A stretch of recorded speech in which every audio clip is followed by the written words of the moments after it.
What is happening out there, Roto Scouts football fans? What's going on, gang? Welcome to a Thursday evening show. Nice little showdown slate. I'm going to stop being so excited so the camera stopped shaking. Felt like I was shaking the whole desk there. Everything started jiggling in the monitor, and it wasn't just like fat jiggling. Speaking of fat, Brendan Fought, whatever we want to call him. As Matthew Patterson points out, in the midst of the game of his life, Diamondbacks fighting for their lives in Arizona right now. He's got, I think, 9 strikeouts through, what are we through? 6? Through 5. Having a killer game right now. Huge spot, too. Hogwired is here. What's up, Hogwired? Could be Travis.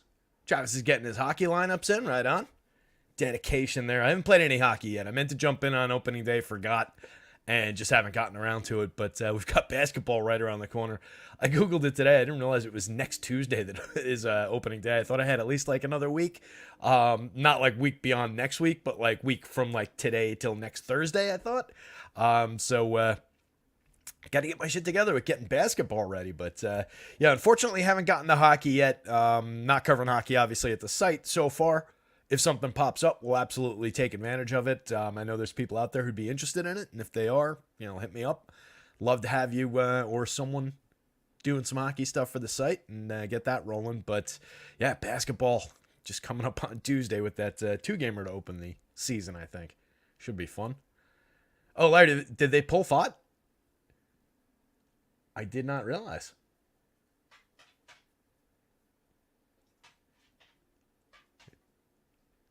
Yeah, looks like, who is this sits in? I don't know who the hell that is. Well, hell of a performance by the kid anyway, in a huge, huge spot. After, let's face it, a mediocre at best kind of a season. That was, he had that good August. Got dinged that last game of August by the Dodgers. It's been all right in the playoffs in a couple spots, but this is the game of his life so far. Trey's here. What's up, Trey? Trey's about to roll one. Saul Frank, yeah.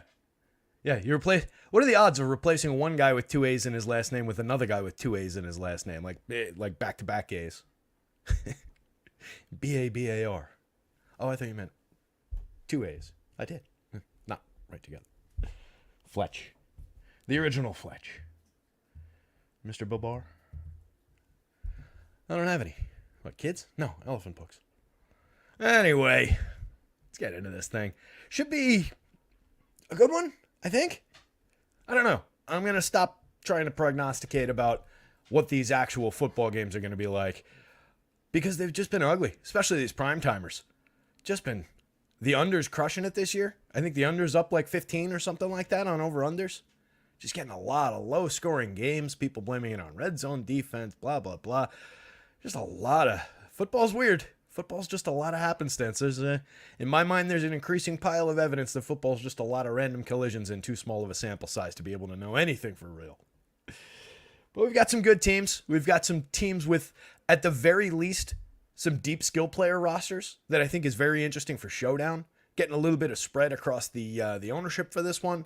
A couple of capable quarterbacks. Despite being dinged up, I think they're both going to be out there and playing pretty well. Derek Carr kind of seems like he's back on form the last 2 weeks. The average depth of target and everything is trending upward after he had those limited games, so he should be back to form. Trevor Lawrence expected to play. Sprained his knee last week, but they're calling it like a light. Larry just asked what I'm charging it to the Underhills account. Damn right. So good. That's such a great movie. Say what you will about Chevy Chase, but he made some very, very funny movies back in the day, and that is one of the best ones. Although the new Fletch was actually pretty good, too. The John Hamm one. I enjoyed that. I thought it was really good. Not the same. Very different tone. And apparently it's more like the Fletch books, which I never read. But I really enjoyed it. I thought Hamm pulled the role off pretty well in a challenging spot. Didn't get a big release. Didn't get like a ton of buzz. But I think a lot of people are catching up to it. It's been on Showtime for months now.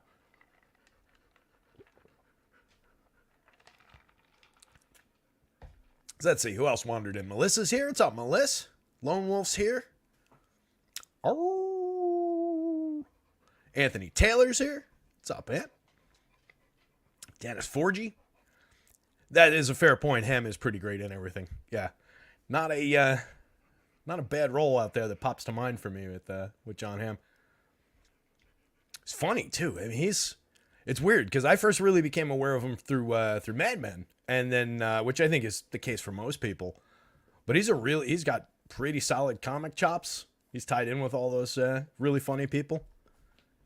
Funny dude. But anyway, why don't we get this thing rolling? Mouse is driving me crazy today, by the way. Should be fun for the show.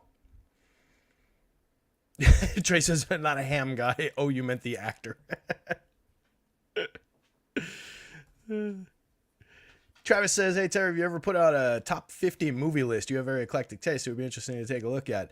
It's not something I've ever done. It's probably something I will do at some point when I'm bored. It would take me forever to narrow it down. I'm terrible at doing like, this is my favorite, whatever. I'm terrible at doing that. But like ranking things out, I could obviously get it out to, hundreds. But yeah, top 50 might give me a little bit of room to operate. I could never pull off like a top 5, top 10. Speaking of top, though, a movie that would definitely be in my top 5, Jaws. I went the other night. I mentioned it in the Discord chat. I went the other night to see The Shark is Broken. It's a Broadway play, or it's on Broadway right now. It was originally an English play, starring Ian Shaw, the son of Robert Shaw, who played Quint in Jaws.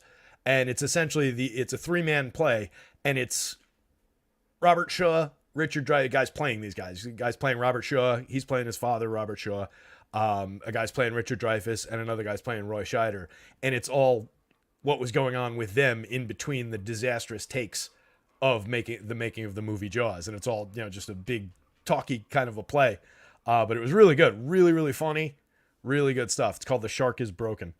So I saw that on, that's where I was Tuesday. And then if you missed me yesterday, I went back into the city and saw the reunion tour for The State, the MTV sketch comedy group, which was a blast.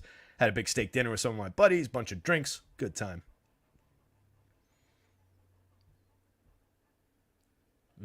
Larry says Dreyfuss is another douche. I like Dreyfuss. He's high strung, but I like Dreyfuss. He made too many good movies to not like him. Jaws being one of them, obviously. Close Encounters is another one. What about Bob? Fantastic movie.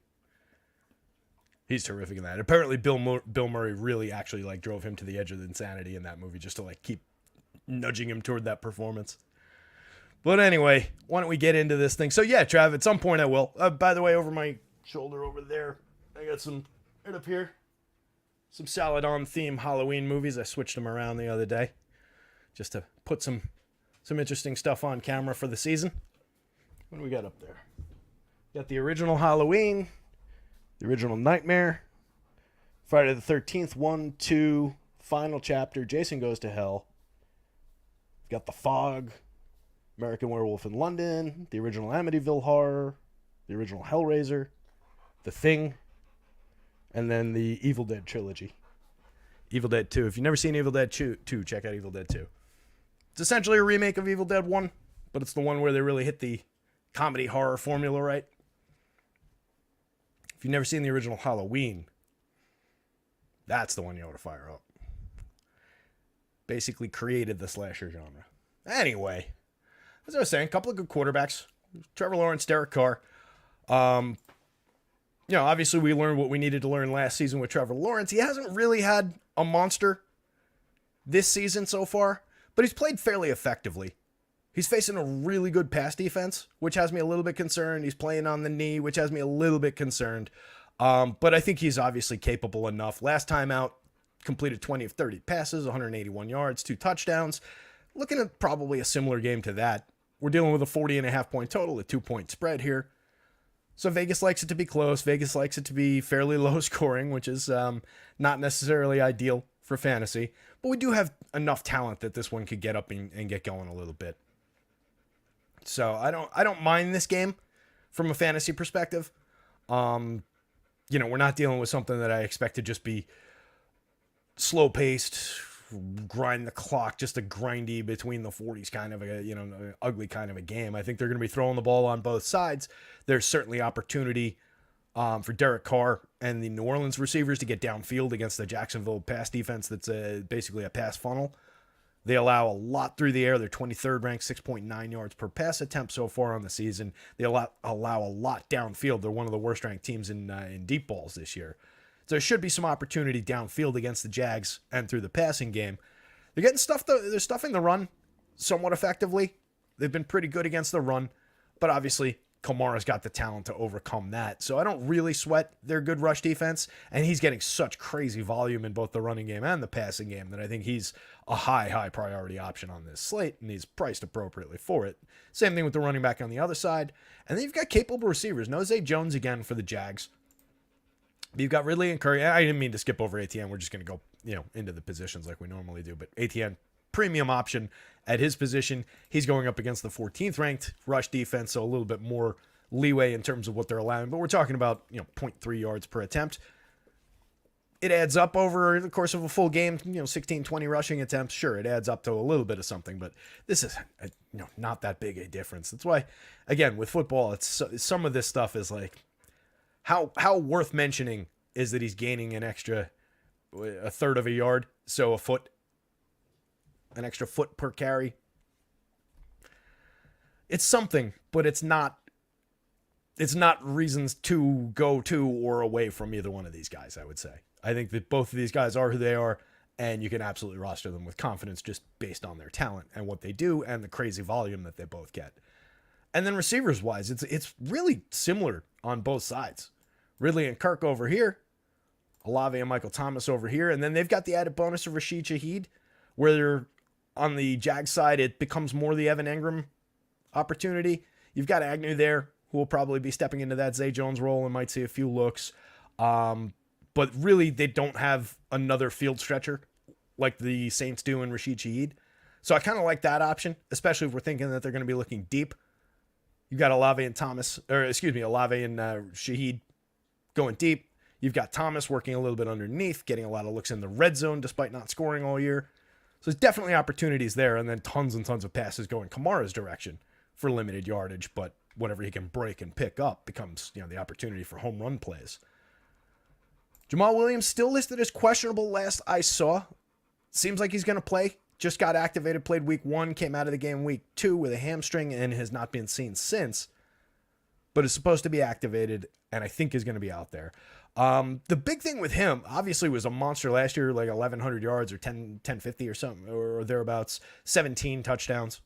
I've got it right here. We'll get into it again with the specifics. My big concern with Williams is what happens to Kamara's touches once they get him by the up near the goal line. Red zone touches might go away, and just a few overall touches instead of 22 to 25, maybe Kamara drops to 18 to 22 as a range, and Jamal picks up a couple.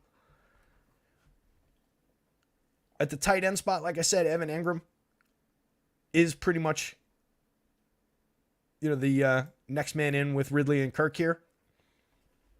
On this side, it's Taysom Hill took a step forward last week with Juwan Johnson out, but Foster Moreau got a bunch of looks there too. So I kind of am just splitting like a fairly mid-type tight end projection between the two of them. And I think it does become a little bit touchdown dependent. With Taysom Hill, you get the upside of he might throw the ball, he might run the ball.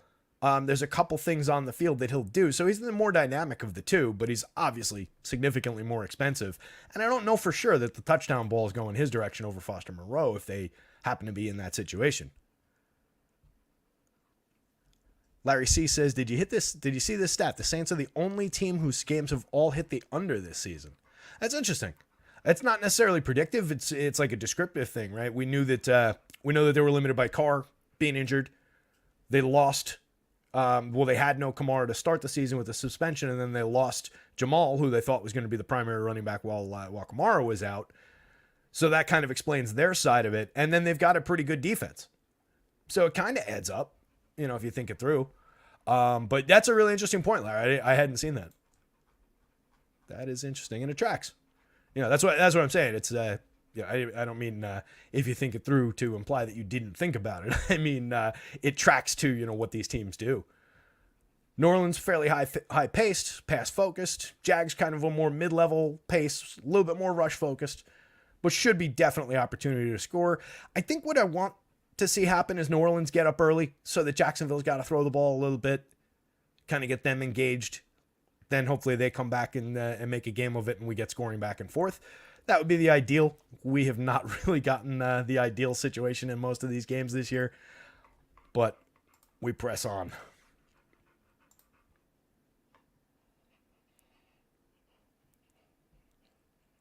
Saints have historically good defense. Makes sense, says Mamba. Played absolute shit teams. That's a good point. Miguel's here. What's up, Miguel? Please help me to figure out who the hell to put in captain today. That's why we're here, buddy. We'll get there. A lot of options. That is absolutely the case. Yeah, I think if I'm playing DK today and looking at the captains, especially with the pricing on the premium running backs being essentially quarterback pricing, and then the quarterbacks dipping a little bit below, as we talk about a lot, the salary multiplier is critical in that captain spot. And we'll build some lineups out with the builder in a couple minutes. I also want to keep an eye on the clock. But yeah, I think it might be an opportunity today to maybe drop down to go to the pass catchers in the captain spot. So maybe you're looking at Ridley, a Kirk, even an Evan Engram, I think is viable up there. On the Saints side, maybe you're looking at an Olave, maybe a Shaheed for the home run play. If you think it's going to be a low scoring game, right? If you buy the 40.5 point total, the good defense, the idea that it'll trend, fairly close and low scoring, and maybe they run the ball with two good backs on both sides, there is an opportunity to take a shot just for the home run play with a $7,500 captain with a guy like Shaheed. I'm not saying that's a high probability one, but it's definitely on the board. He went for 85. He's gone 80 plus and a touchdown twice already this year. Once in week 1 and then once last week. Against defenses, the profile pretty similarly. So I think that's a potential, lower owned dart throw kind of an option with significant realistic upside. It's not like a wild card dart. It's like they're gonna take a couple deep shots in his direction. It's just, does he come down with him? Does he get one in the end zone? But could be a difference maker. But I would kind of lean into looking at some of the receivers just because of how expensive the running backs are. The quarterbacks aren't crazy high priced relative to where the running backs are really. But yeah, that's kind of how I would take it. Just if you have to get out of here, kind of. But we'll get into a little bit further.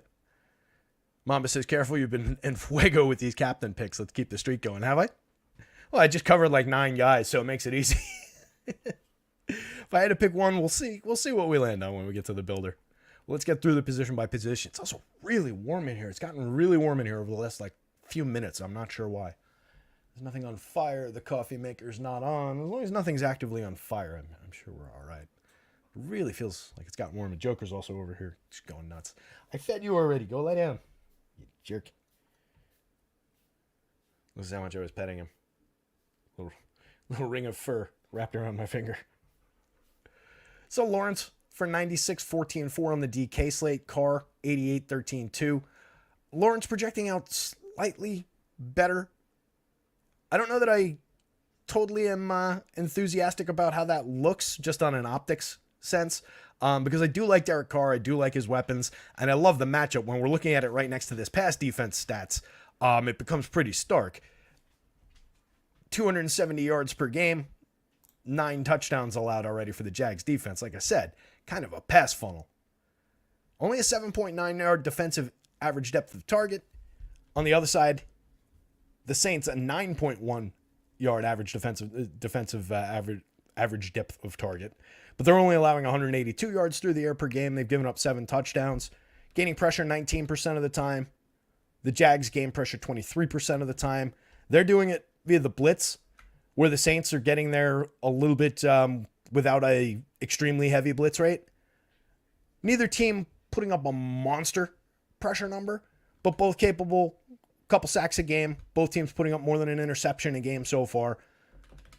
So a little bit of opportunity if you're looking in the direction of the defenses to get a couple padded points where you're not going to lose them, defensive points out of it, rather than just looking at the defenses to hold down scoring. I do think there is potential for some scoring D. There's obviously potential for the pick 6 in any game. So I think you can take some shots that direction. Lawrence, for his part, 7 touchdown passes on the year. Both quarterbacks have only thrown 3 picks. Carr's only thrown 5 touchdowns. But again, he was limited by that shoulder thing. So we got to forgive him like 3 of those weeks. Carr last time out, 32 of 50. So I love the fact that he threw the ball 50 times, completed 32 passes. Derek Carr kind of a day, 353 yards, a touchdown and an interception. To me, the most important thing about his last 2 performances, last time out, a 7.1 yard per attempt, and the week before that, 7.0. That was after 3 straight weeks, 6.3, 5.7, and 3.4 in those games where he was the one where he got hurt and then the 2 where he played hurt. He's only thrown 3 interceptions on the season. He does have 2 games with 0 touchdown passes, and he's only got 1 game out of the 6 with more than 1 touchdown pass. So you do have to take, as I said, some of that with the grain of salt of just wasn't able to throw the ball downfield for a couple of those games. 216.5 yards a game, but a couple great downfield options. A really reliable type receiver in Michael Thomas. I really like Derek Carr's upside here against this pass defense. 9.2 intended air yards per attempt versus 7.1. Lawrence working a little bit shorter, 7.1 intended air yards per attempt, completing a 4.3 air yards per attempt versus the 4.2 that Carr's managed to complete. But overall, Carr's taking the deeper shots down the field. He's thrown 5 balls, taking 5 shots more than 40 yards. A lot of downfield opportunities here. In the red zone, they're throwing the ball a ton as well. 25 attempts in the red zone versus just 18 pass attempts in the red zone for Trevor Lawrence. Getting in and close, they're handing the ball off a little bit. But Lawrence has thrown, a solid handful of touchdowns. He's also a capable runner. 4.5 yards per rush attempt for Trevor Lawrence, 147 yards, 5.5 times a game. A little bit of scrambling there. Capable of breaking the pocket and running with the ball, but not a premium option in terms of what he does with his legs. Neither quarterbacks run the ball into the end zone. You're certainly not going to Derek Carr for his rushing ability. All right, Joker, go lie down, pal, please.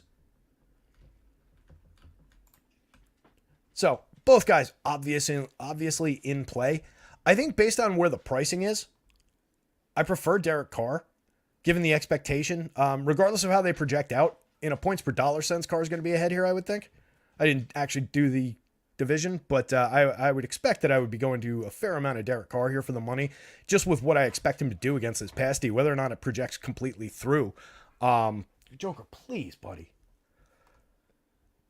Mamba says the one area of the Saints defense you can attack is the tight end position because they sell out to the wide receiver 1 and 2, eliminates the Jags receivers for me. I thought the Saints were pretty good against the tight end, no? I don't have it broken out position by position. I thought I read a note somewhere about the Saints pass D. I might have a stat to throw at that. Hold on. Need to go over to this one will be courtesy of Derek over at Fantasy Pros. I know he had a note in here about it. Guy's good, by the way. Like I've said on a couple different shows, it's a great source to just give a quick snapshot of what each game looks like. Does like the top couple players from each team. 10th fewest fantasy points per game and 3rd fewest receiving yards per game to tight ends. That's per him. So, not sure. Ingram has 0 red zone targets, says Mamba. He's also got, if I'm remembering correctly, 0 touchdowns, right? Ingram, now I'm bouncing around. Let's see. Yet to score a touchdown or crack 70 yards on the season. But he does get tons of targets. He runs a ton of routes. Evan Ingram, we're well ahead. We'll come back. But, his targets have been 5, 8, 8, 8. 5, then 8 4 times, and then 7. And he's run 34, 36, 37, 29, 43, and 30 routes. Last time out, 7 catches, 41 yards. It's just the yardage and the scoring. But any given week, he could put 2 in the end zone and bend a slate. So definitely an interesting play. But Mamba, I'm not sure. Just going by the numbers that guy had in that article. I was thinking that the Saints were solid against tight ends, but I did not really dig in to the positional stuff for this one. Going back to Lawrence rather. Like I said, 20 of 30 last week for 181, 2 touchdowns in week 6. Big game for yardage. 25 of 37 threw for 315 yards, but only 1 touchdown. That was in the Buffalo game, week 5. That was his highest yards per attempt on the season, 8.5 yards per attempt in that game. That was the second of the London games. But overall, playing pretty well, but like I said, hasn't had that really big one. Only threw 1 touchdown in that 300-plus yard game. That was his only time over 300 yards on the season. A little bit limited, but has plenty of weapons and a very talented quarterback. So I'm happy to go to him, but I think I'll probably have, depending on where the popularity lands, I just kind of prefer the Carr option for the money going up against that D. Travis Etienne, 18 carries, 55 yards, 2 touchdowns the last time out. The yardage isn't great, but the touchdowns are terrific. The volume is fantastic. He added 3 catches on 3 targets for 28 more yards, ran 19 routes. That was a season low for him. He played 50 snaps with the offense, only ran 19 routes. He ran 26 routes, he carried the ball 26 times in week 5 for 136 yards and 2 more touchdowns against Buffalo in week 5. Ran 29 routes that week. So it was a dip by 10 routes week to week, but not overly concerning. He's been running a ton of routes, been getting a lot of looks. Caught 4 of 5, 48 yards. That was a big game, that week 5 game. 20 plus touches, like 80% of the snaps in basically every game. 83% last week. Averages a 79% snap count, snap average. Tank Bigsby, the only other guy that gets any kind of volume, but it really doesn't amount to much. Like you see 15%, 18%, it seems like it might be viable, but when you really look into it, we're talking about a guy who touches the ball like 3 times a game. He's had 2 games on the season with 15 or more snaps. He had 15 week 1, I think it was. I just wrote 15 week and then left a space. I think that was week 1. 15 in week 1 and then 16 last week. That amounted to 3 carries for 2 yards in week 6. 1 for 1 through the air for 6 more yards. He had a touchdown in week 1. He had another touchdown in week 3. He hasn't gained more than 13 rush yards in a game. That was in week 1. So he's not really touching the ball. He's not really doing much in the limited opportunities where he's touching it. Just a matter if he happens to get his number called in close to the goal line and punch it in. Outside of that, I think you're very limited there. But if you do want to throw a running back dart, he's the guy on the Jags to throw it at. D'Ernest Johnson, 2 snaps last time, had a carry, 19 yards, ran 1 route, no targets. Has not seen more than 2 snaps each of the last 3 weeks. His season high for snaps was 12 in week 3. So D'Ernest's not really that relevant. I mentioned the situation with Jamal Williams coming back. Week 1, he had 18 carries for 45 yards, 2 for 2 through the air on 23 routes run. He was acting as the primary running back that week with Kamara on suspension. Week 2, he had 9 carries for 29 yards and then came out with the hamstring issue. He's been on the IR ever since. Last year, it was 1,066 yards, 1,066. Trevor Lawrence will be active tonight versus the Saints. Very good. 5 minutes ago. Jeremy says, under the Bigsby rushing prop. I don't know what the prop is, but yeah. Yeah, Charles asks, projections on the site still good. Last updated 12:23 p.m. Today. Yeah, there's really nothing has changed. So kind of just riding with those right now. I'll give them a quick look over after the show. Make sure everything's, kosher. But yeah, seems to me that not much has changed. I can just update the timestamp, But yeah, I think the line moved by like a half a point and then moved back. So Matthew Patterson's fading Ridley. Depends on how many lineup you're making, but in 1, I certainly don't think it's a problem. Or in like 3. If you're building 20, I would probably work him into at least a couple. Kamara, as mentioned, tons and tons of volume. In 3 games, he's the most heavily targeted running back in the league. Came back that first week, had the ridiculous 13 catches on 14 targets, but only 33 yards game. That was the first of the weeks that Derek Carr was playing with that hurt shoulder, so just couldn't get the ball out downfield. He was using him as a safety valve there. Last time out, 19 carries, 68 yards, 7 of 8 through the passing game for 36 more. 22 carries for 80 and a touchdown in week 5 in that game in the middle. Another 3 targets, 3 catches for 17 yards that week. He's involved across the board. He's touching the ball at least 20 times a game. He is expensive, but worthwhile. Alvin Kamara, I don't think I need to sell him all that hard. 17 carries a game, 66 yards, 3.8 yards per rush attempt. Durnest actually giving us 3.9. On the other side, Etienne, 4.0. Kamara's got 4 targets in the red zone in 3 games. That's kind of significant. Obviously, a guy they've looked to a lot over the years in that role once they're inside the 20, those little swing out passes. So definitely like the upside for Alvin, but I am a little bit concerned once they get in close. What happens with Jamal maybe getting the ball? You know, him coming in here at 42.63, I won't have nearly as much as I'll have of Kamara. I won't have nearly as much of as I will of ATN, but I'll probably have more of him than Tank Bigsby. I think there's more realistic upside for Jamal Williams, assuming he's out there. Assuming we don't get any kind of notes or news or anything like that before the game, like, oh, he's going to be limited to 5 touches, blah, blah, blah. I do think there's potential for Jamal to come in here and steal a touchdown at the very least, which could be enough in what projects out as a fairly low-scoring game, according to Vegas, who, again, has been blowing these left and right all year. That could be a key touchdown. It could be a key part of building a lineup. And he's not that expensive. 42.63 for a guy who scored 17 touchdowns last year is not bad. 75 on the FanDuel slate, not bad. Kendry Miller, not really involved. 2 carries for -1 on 18 snaps last week. 10 routes run. 1 for 2 through the air. 13 more yards in the passing game. He had 12 carries in week 5, 37 yards, and went 4 for 4 for 53 yards in the passing game on 8 targets. But really, with Jamal coming back, with Kamara firing on all cinders, weird one. Kamara firing on all cylinders, I really think he just kind of loses some volume here. You can probably take a few shots. They'll probably put the ball in his hands a few times. I'm not saying take him out of the pool, but very limited projection-wise. D'Ernest Johnson, I probably lift out of the pool. Like I said, I usually take the guys that are a point or below, unless there's a good reason to leave them in. Like, hey, this tight end 2 is playing behind this guy who's hurt, and this guy already gets a couple looks, something like that, but doesn't project well.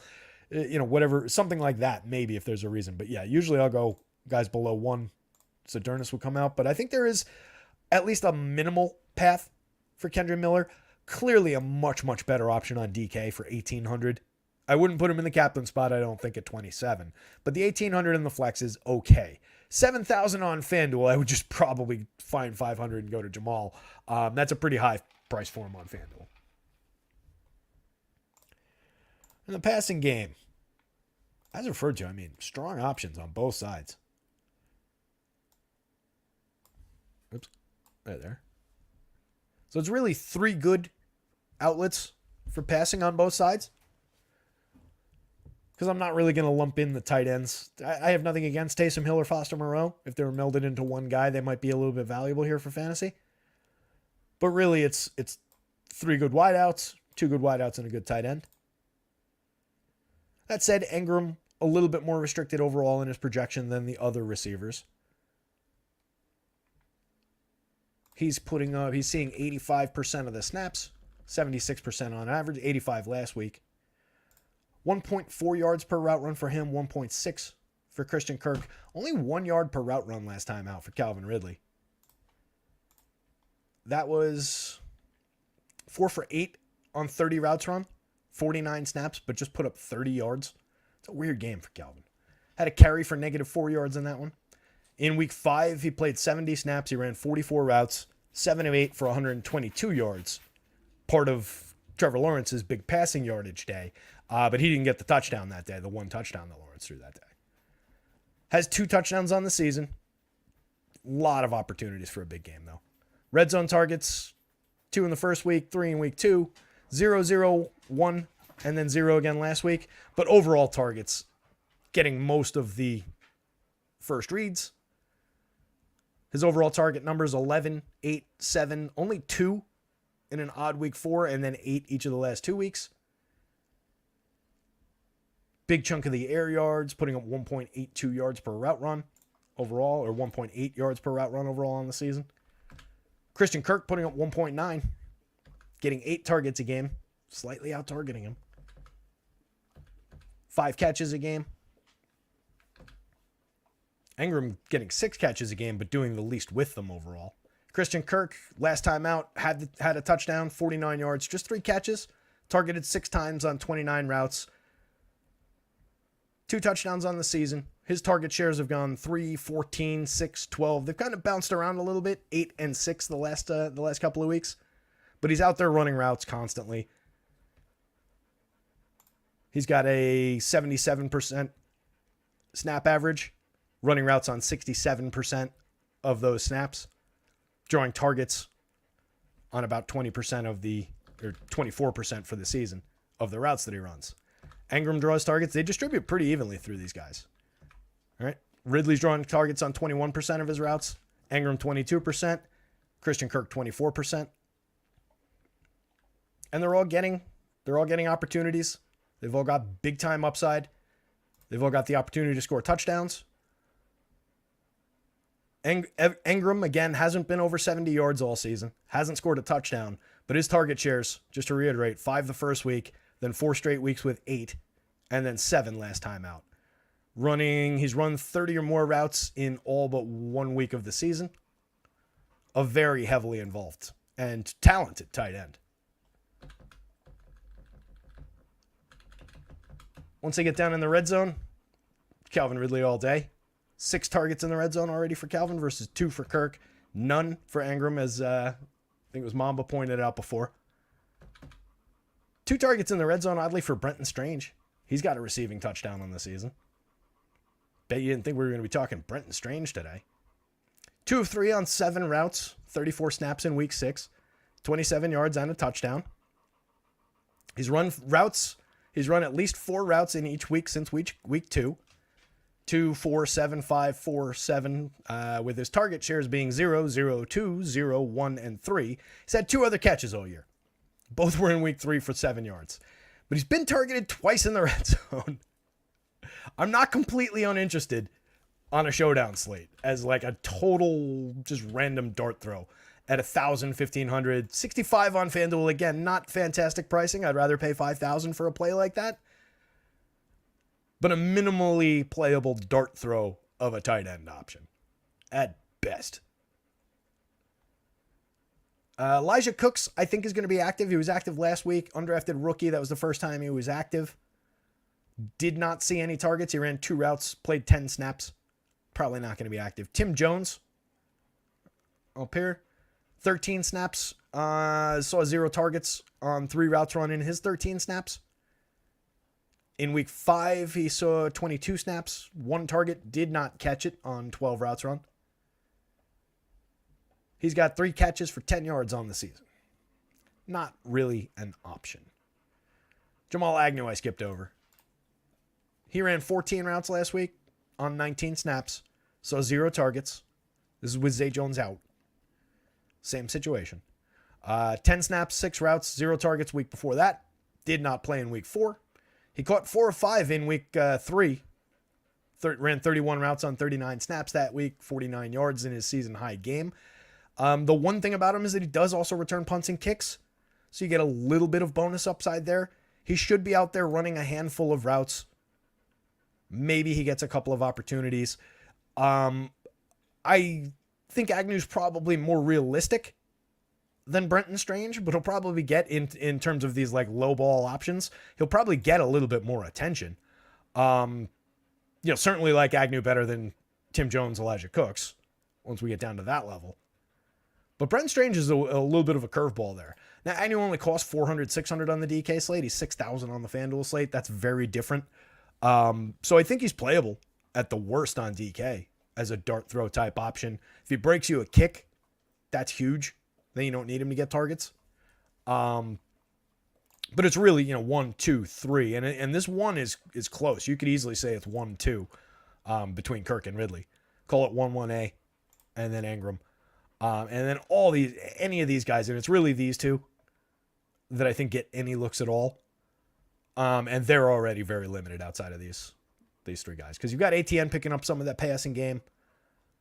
You've got 4 guys before they're calling Agnew's number. 5 guys probably before they're calling Brenton Strange's number. Maybe they get it in close, throw it to the big guy. Luke Farrell not on the board, I don't think. What did Farrell do? He did run 7 routes, saw 0 targets, 28 snaps. So I mean, it's not unsimilar in terms of he is out there running some routes like Brenton Strange is. He has seen 4 total targets on the year. So I guess if you're looking for that, they haven't thrown his direction in the red zone. He doesn't have a touchdown. Feels like the more limited of the two options there. Down the board here, Chris Olave, dynamite option. Projects out really, really well. 9,000.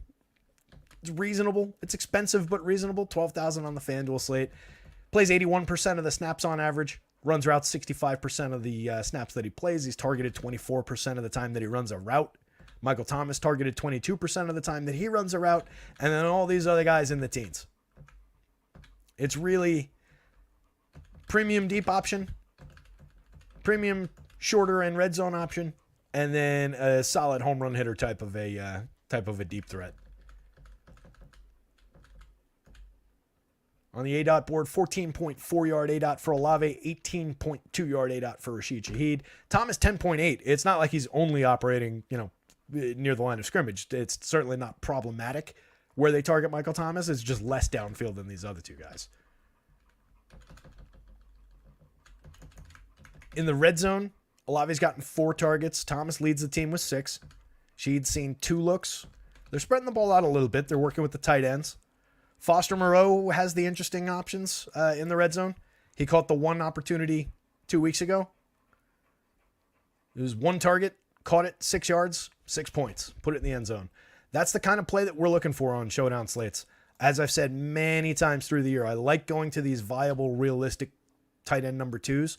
And with Juwan Johnson, Juwan Johnson, right? Yeah, Juwan Johnson. With Juwan Johnson out, Taysom Hill probably is the guy they'd prefer to step up. Last time out with Juwan Johnson out, same situation. He played 46 snaps. He went 1 for 1 passing for 4 yards. He had 1 carry for 2 yards, and he was targeted 8 times, caught 7 of them for 49 yards. But Moreau also stepped up last week. He was targeted 4 times. He caught all 4 of them, 33 yards. And again, he had that touchdown, that target in the red zone, that touchdown the week before. I do think that Taysom Hill's the better option, but so does everybody. He's way more high priced than Foster Moreau. I don't know for sure that target if they get down to the 7-yard line in the third and goal from the 7 and they're looking to a tight end pass, I don't know for sure that doesn't go Foster Moreau's direction over Taysom Hill. Moreau out snapping Jimmy Graham, out targeting Jimmy Graham. Jimmy's got 2 targets all season, 1 catch for 8 yards. Did have a touchdown in week 3. Anything's possible, 600, 900, but very, very, very, very, very limited. Even with Johnson out, he's just really not that involved. So I don't think we're going to the bottom of the barrel here for Jimmy, but I am interested in both Taysom Hill and Foster Moreau. And then obviously Olave and Thomas, big time options. Thomas, his targets overall for the season, 8, 9, 9, 6, 7, and 8. He's just frequently involved. Those red zone targets, 3 of those came in week 1. He's had 1 in each of 3 other weeks out of the 5 other weeks, but they are looking his direction. He hasn't been over 65 yards or scored a touchdown this season, but you got to think it's coming. Maybe not the big yardage game, but the touchdown's got to be coming. With his ability, even at this stage of his career, and the amount that they're looking for him, I think the touchdown's got to be coming. Shaheed, 60 snaps last week, ran 46 routes. He was targeted twice. He caught them both. He put up 85 yards and a touchdown. He had 2 carries on top of that for 18 more yards. His season high of receptions was 5 in week 1. Had a big week to open the season. Scored a touchdown, put up 89 yards that week. Major big game potential from Rashid Shaheed. Just really need him to connect on the one big play. And then whatever he gets around the edges is just padding. But it's really about that one big play.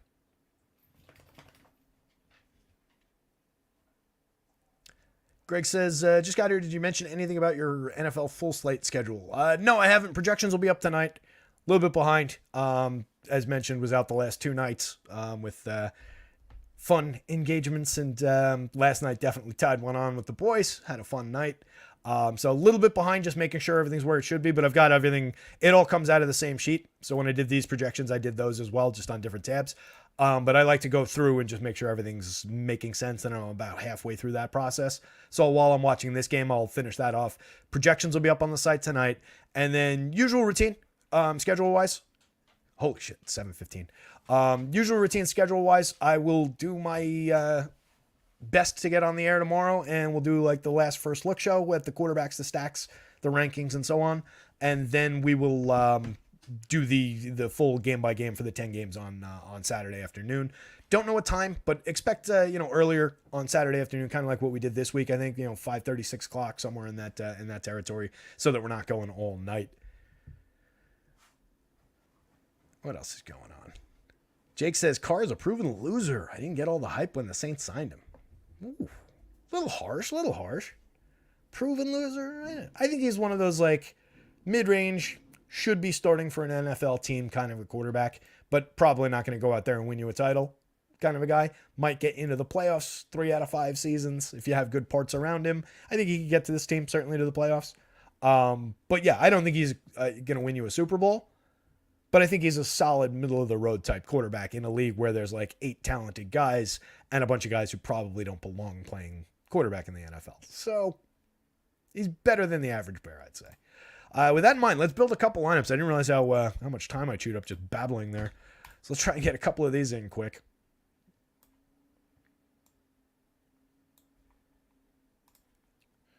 You can see that, right? All right. So Mamba says the Jags kicker is solid. I'm putting him in a couple of my captain spots. That's Mr. Group. Is it Group or Groupie? Grupp? I don't know that I've heard his name called. With those London games, I feel like I haven't watched the Jags in a minute. I've had those on like in mornings, but like muted, not really paying a ton of attention to him. So if you did that, I would probably want to go with let's give him Etienne to work with.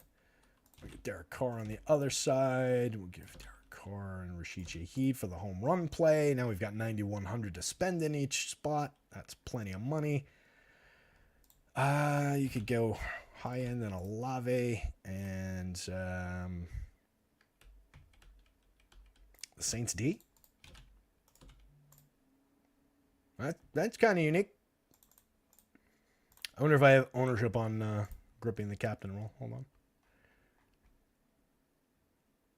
Oh, wait, it's over here. 0.29. Let's call that 1%. Let's say 1% of people do that.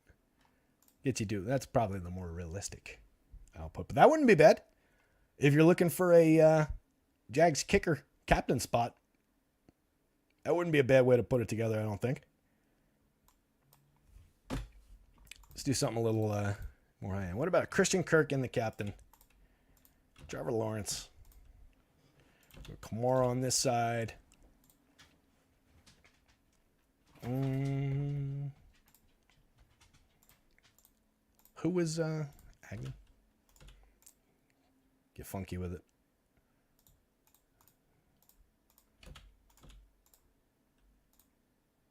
Boy, this is a breeze today. That one's too duped.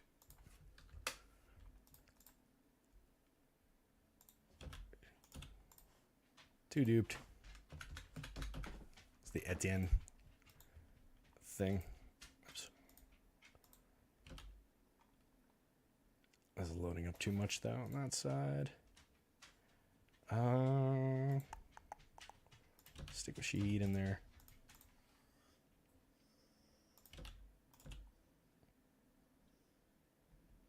Leaves a ton of money on the table, that one. Probably don't need to go to that Agnew play then. You can go back to the kicker in this roll. That's playable. Dupe 9 times-ish. Leaves a lot of money on the table. I tend to, when there's this much money left on the table, I know that people are basically up to speed on like you can do that for Showdown, but I still do tend to think that pushes these dupe numbers down a little bit. Because once people arrive at this combination, they say, well, I've got 3,600, so do I really want the kicker when I could go to Michael Thomas in that spot? Or, no. And then they bump themselves up to one that's, much more likely to be duped. This one's honestly not terrible either. 15 times. It's not ideal, but when you're chopping, a couple $100,000 or $1 million or whatever it is on DK today, 15 ways. That's doable. I'll take that. We don't have to get it down to exactly 1 every time. Although it is fun when we do that. Let's go with the quarterback captain. Let's give him a little Derek Carr. Derek Carr love. Give him Olave and Thomas to work with. And then on the other side, we'll try and answer with Ridley. Let's give the old guys some love.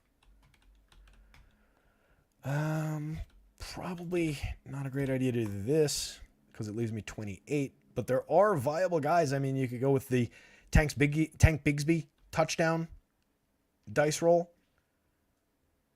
You'd certainly go with my weird Brenton Strange touchdown dice roll. You can't get the Foster Moreau at that one by $400, which kind of sucks. That would be a really good one to stick into that spot. Can't go to Hill, obviously. I wouldn't go to Jimmy Graham, I don't think. I think it's too limited. What am I? You could go Agnew. I'm not looking down to these guys. It's probably Tank or Agnew to get into that spot. What if we... Oh, I think Agnew will at least be out there running routes and returning a few more kicks. That's duped too many times, though. Tank would probably lower it, I think. Yeah. If you went Tank, you got to get that touchdown. That is hyper touchdown dependent at that point. I don't love that. What if we went instead of Lawrence? Well, we can't go instead of Lawrence Etienne because he's more expensive. Unless we wanted to do, like, let's say Shaheed instead of Thomas. Etienne instead of Lawrence. Now we got 42 to work with. And that gives us Jamal. That's interesting. You take a fair amount of touchdown equity and running backs there. Big play. Shaheed probably becomes your linchpin there. You probably need that big play option out of Shaheed there. But that's not that bad. Instead of Jamal, if we wanted to do who did I say a minute ago? Foster Moreau. That's who I was looking for. That's viable. Leaves $1,000 on the table.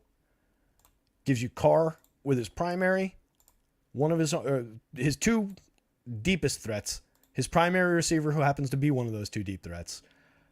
His second tight end, who's cheap, but could potentially see a look in the red zone. Saw 4 targets, caught all 4 of them last week, even in the game where Taysom Hill took a step forward. The top running back and the 1 or 1A receiver from the other side. Do 4 times. Projects pretty well. That ain't bad. Let's hop over to FanDuel, get one built, and then I'm going to jump out of here because I do need to build lineups. I'm a little bit behind on that as well. FanDuel, more to work with in terms of the non-multiplying MVP spot for salary, but some high prices this week. Oh, let's go with Carr. I just like the Carr captain spot today. Let's look for a shootout. What kind of a shootout can we get to here on FanDuel? I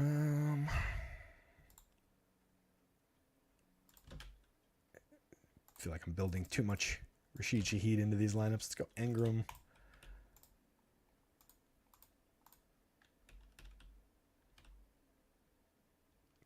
I've got plenty of money to spend. Instead of Ingram, let's go Kirk. Thomas. Then we've got 9. You go with the kicker. That's way too duped yet. Actually, let's leave the kicker. Go from Thomas to Shaheed. Go from Kirk back to Ingram. Yes. This one's popular no matter how you slice it with both these quarterbacks in. Let's say if you wanted to go like...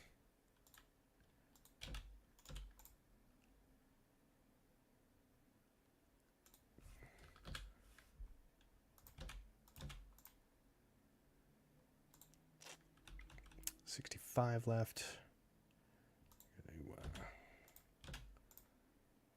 Oops.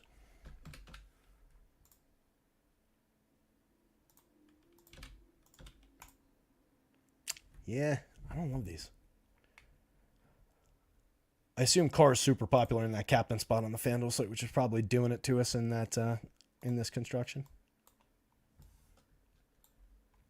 I don't love the way that one comes out for popularity. One more.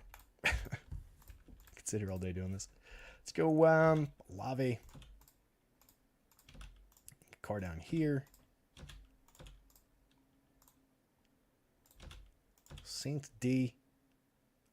Let's say the Saints D takes the passing game out of the situation for the Jags. Then we get these guys, and then I would kind of want Kamara in there to feed that narrative, but obviously that doesn't work by a wide margin. But you could go Jamal. Or just kind of hope they go his direction. Why is it coming up 0? No, which one of these son of a bitches is on 0? Is Jamal? It's probably Jamal.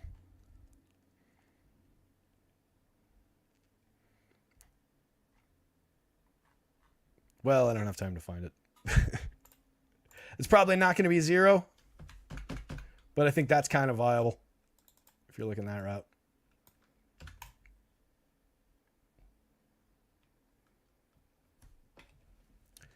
Do I have a projection for the winning score on DK? Maybe 95 or 96. I honestly haven't run any kind of lineups, Mamba. I didn't sim anything yet, so I'm a little bit behind. So no number in mind for what the winning score might be. Apologies, bud. I would kind of just gauge that maybe by where they typically land against a 40-point game with some good D. I tend to think that Vegas has this one. I think we're looking at a game in this kind of a territory. I do think it's got the opportunity to get lit up, like I was saying. But this feels like one that's going to land in this kind of a neighborhood and be a good game, a well-played game that doesn't go crazy for scoring. I think. That's kind of why I'm saying, the kickers are involved a little bit. The Ds are involved. The tight ends are involved a little bit for their touchdown potential. But with all the skills, there's definitely potential. There's definitely upside for explosiveness as well. And that's what I like. Even if it does go low scoring, you still have the home run hitters like the Shaheeds, the guys who can go catch a deep, 40-plus yard touchdown and just, 1-2 plays makes all the difference. Justin Fields ruled out for Sunday. So that's about it, gang. I got to punch out 7:28, running out of time to get lineups built for this one, but I appreciate everybody hanging out. This is about an hour.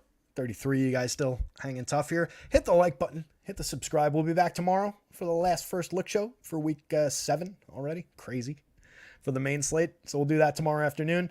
Stay tuned for everything else. We'll follow the @RotoScouts Twitter handle for the latest and greatest. Other than that, good luck out there. Somebody go win something. I'll see you tomorrow. See you, guys.